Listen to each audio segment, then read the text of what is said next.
General Police, and currently is Anbu IPS National Director of General of Police.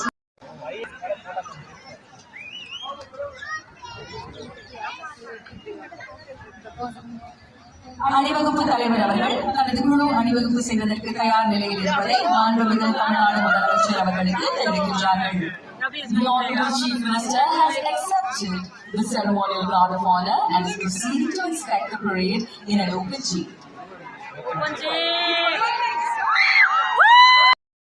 கட்டத்தையும் பறைசாற்றும் வகையில் கம்பீரமாக அணிவகுத்திருக்கும் வீரர்கள் அணிகளை ஒவ்வொன்றாக பார்வையிட்டு சிறப்பித்து இருக்கிறார்கள் நம் மாண்புமிகு தமிழ்நாடு முதலமைச்சர் அவர்கள். இந்த அணிவகுப்பின் ஈடுபடவும் தமிழ்நாடு காவல்துறையின் குதிரை படையினர் கம்பீரமாக அணிவகுத்து இருக்கிறார்கள். தமிழ்நாடு காவல்துறையின் சிறப்பு காவல் அணிவகுப்பை பார்வையிடுகிறார்கள் நம் மாண்புமிகு தமிழ்நாடு முதலமைச்சர் அவர்கள்.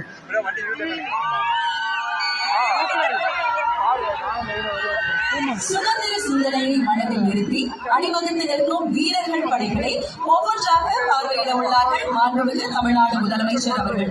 சுதந்திர தின காவல் அணிவகுப்பில் படைப்பிரிவுகள் அணிவகுத்து நிற்கின்றனர்.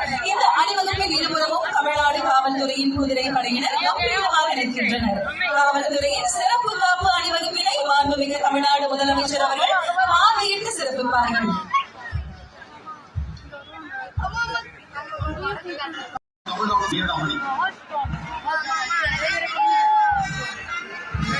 அணிவகுப்பில் இரண்டாவதாக கடலோர பாதுகாப்பு படைப்பிரிவு தலைமையேற்று நடத்துபவர் திரு ஏ. நாராயணன், உதவி ஆய்வாளர், தமிழ்நாடு சிறப்பு காவல் 11ஆம் அணி.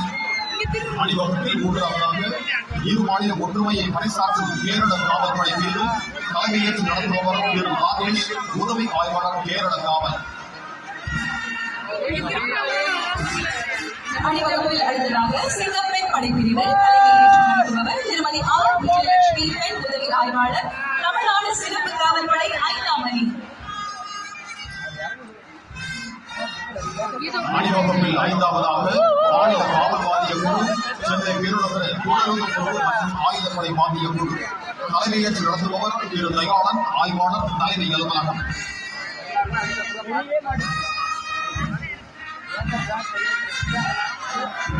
அணிவகுப்பில் அடுத்ததாக தமிழ்நாடு சிறப்பு காவல் ஆண்கள் படைப்பிரிவு தலைமையேற்று நடத்துபவர் திரு முத்துமாரி, உதவி ஆய்வாளர், தமிழ்நாடு சிறப்பு காவல் படை பயிற்சி மையம்.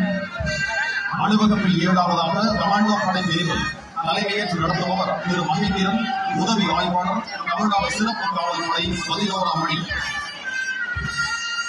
அணிவகுப்பில் அடுத்ததாக நீலகிரி படைப்பிரிவு தலைமையேற்று நடத்துபவர் திரு ஸ்ரீஜித், உதவி ஆய்வாளர், தமிழ்நாடு சிறப்பு காவல் படை 4ஆம் அணி.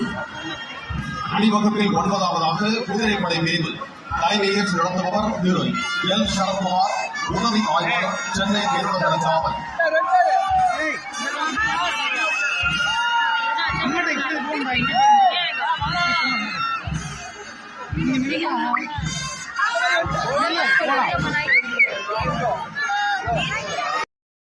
சிறப்பு ஆட்சியை வழங்கிக் கொண்டிருக்கிறார்கள் நம் மாண்புமிகு தமிழ்நாடு முதலமைச்சர் அவர்கள். மாண்புமிகு தமிழ்நாடு முதலமைச்சர் அவர்கள் கோட்டை கொத்தளத்தை நோக்கி வருகை தந்து கொண்டிருக்கிறார்கள்.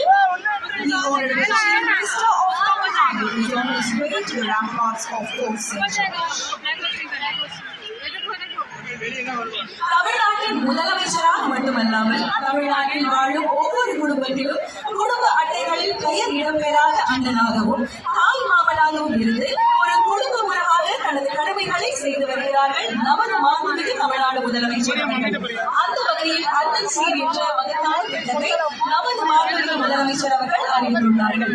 திருமண ஒவ்வொரு பெண்ணுக்கும் அண்ணனாக இருந்து 8 கிராம் தங்க நாணயமும் ஒரு பட்டு உதவியும் வழங்குவது அம்சமாகும். அதோடு மட்டுமல்லாமல் ஒரு குழந்தை பிறக்கும் தருணத்திலும் அந்த குழந்தையின் தாய்மாமனாக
தமிழக நீதி அரசர்கள், எம்எல்ஏஸ், எம்பிஸ், உள்ளாட்சி பிரதிநிதிகள், தலைமை செயலாளர் உள்ளிட்ட அரசு அதிகாரிகள்,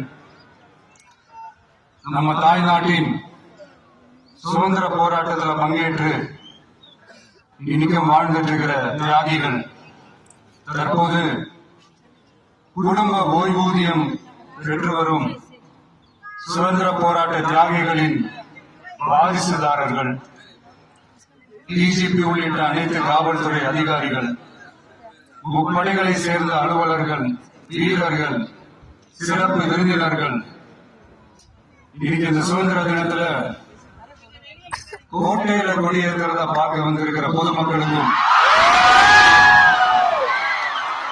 இந்த சுதந்திர தினத்தை கொண்டாடிட்டு இருக்கிற என் நெஞ்சில் குடியிருக்கும்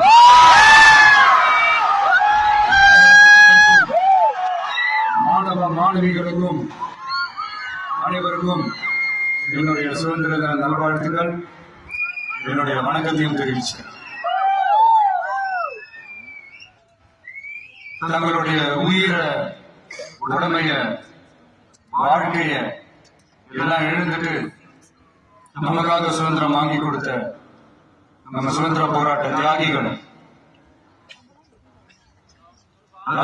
பிரபலமானவர்கள் மற்றும் பேர் தெரியாதவங்க அப்படின்னு இருந்தாலும் அவங்க எல்லாருக்கும், அவங்க ஒவ்வொருத்தருக்கும் தனிப்பட்ட முறையில என்னுடைய வீர வணக்கங்கள்.